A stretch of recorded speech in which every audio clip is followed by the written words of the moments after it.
وعلیکم السلام ورحمۃ اللہ تعالی وبرکاتہ۔ محترم جناب مقبول احمد صاحب، آپ سے ہماری مؤدبانہ گزارش یہ ہے کہ معتمد سوال پوچھا کریں، گاؤں دیہات کے لوگوں کے درمیان چھڑی ہوئی بات کو نہ پوچھا کریں کہ آپ بھی اپنے طور پر سمجھا دیا کریں۔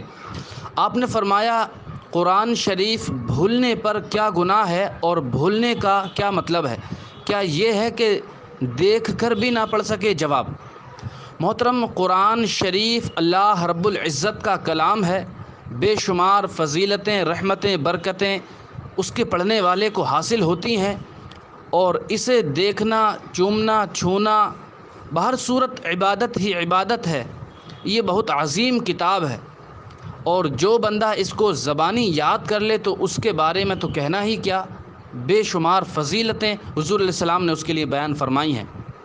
اور پھر یاد کرنے کے بعد اس کو ہمیشہ پڑھتا رہے۔ حضور علیہ السلام نے فرمایا تعاہد القرآن الی آخر الحدیث، فرمایا قرآن کی تلاوت کو اپنے اوپر لازم کر لو، اس لیے کہ قسم ہے اس ذات کی جس کے دست قدرت میں میری جان ہے، یہ قرآن اونٹ کے اپنی رسی توڑ کر بھاگنے سے بھی زیادہ تیزی سے کے ساتھ حافظے سے نکل جاتا ہے۔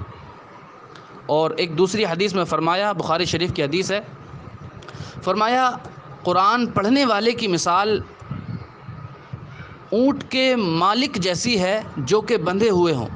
اگر وہ باندھے ہوئے ان کی نگرانی کرتا رہے تو ٹھہرے رہیں گے، اور اگر کھول دے تو چلے جائیں گے۔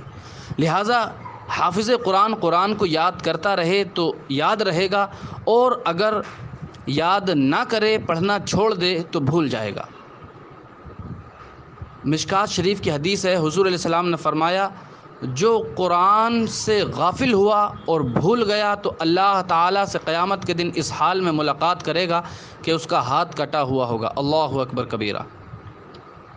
اب بھولنے کا مطلب کیا ہے؟ تو ملا علی قاری فرماتے ہیں کہ بھولنے کا مطلب حنفیہ کے ہاں یہ ہے کہ دیکھ کر بھی نہ پڑھ سکے، جبکہ امام شافعی کے یہاں یہ ہے کہ حفظ کیا، اب اس کو بغیر دیکھے نہ پڑھ سکے، یہ بھولنے کا مطلب ہے، اور اسی پر وعید ہے۔ اور ایک قول کے مطابق یہ کہ جس نے حفظ کیا ہو وہ بنا دیکھے نہ پڑھ سکے، اور جو دیکھ کر پڑھ لیتا ہو وہ دیکھ کر بھی نہ پڑھ سکے۔ یعنی قرآن کریم حفظ کیا، اپنی غفلت اور لاپرواہی سے قرآن کو بھول گیا تو اس پر یہ وعید ہے، اور اگر کوئی شخص پڑھتا تو رہتا ہے لیکن بشری کمزوری کی وجہ سے اس کو یاد نہیں رہتا، تو امید ہے کہ وہ اس وعید سے اللہ کے فضل سے محفوظ رہے گا۔ امید ہے بات آپ کی سمجھ آ گئی ہوگی، باقی واللہ تعالی عالم بالصواب۔ محترم، امید ہے بات آپ کی سمجھ آ گئی ہوگی، اسی سے تسکین حاصل کریں۔